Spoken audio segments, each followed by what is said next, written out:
ஏரமன் பாட்டுலயே எது under rated பாட்டுன்னு தெரியுமா? அது யாருக்கு தான் தெரியாது? ஆலப்புறம் தமிழன் தானே? இந்த பாட்டு கேளு.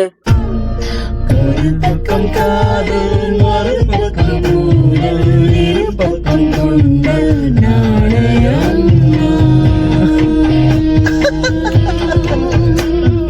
கதையொன்று எழுதிடு கண்ணாலா இழகிய மாலை பொழுதிடு. ஓ மை காட்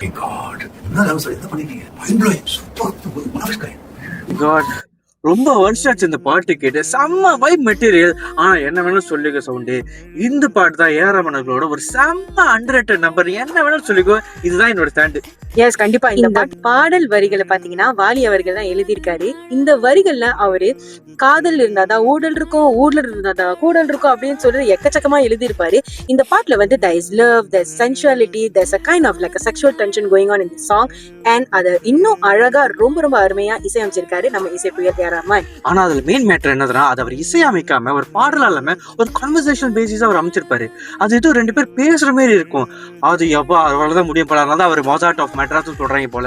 ஆமா, அண்ட் அதை இன்னும் அமேசிங் ஆக்குறதுக்கு ஸ்ரேயா கோஷலும் எஸ்பிபி அவர்களும் ரொம்ப ரொம்ப டிஃப்ரெண்ட் வேரியேஷன்ஸ் கொடுத்து இந்த பாட்டை அவங்க பாடியிருப்பாங்க. இந்த டிஃப்ரெண்ட் வேரியேஷன்லாம் வந்துட்டு சொன்னாலாம் பத்தாது. இந்த பாடலை கேட்டு நீங்களா அனுபவிச்சு கேட்டதா அதோட சுவை, நறு சுவை எல்லாமே நாவி கமலத்திலிருந்து வரும் நீங்க கேட்டா. சோ கேட்டு பாருங்க மக்களே. எஸ், ஸோ சாங் நேம் தழுவது நழுவது, அண்ட் ஆல்பம் அன்வே ஆறு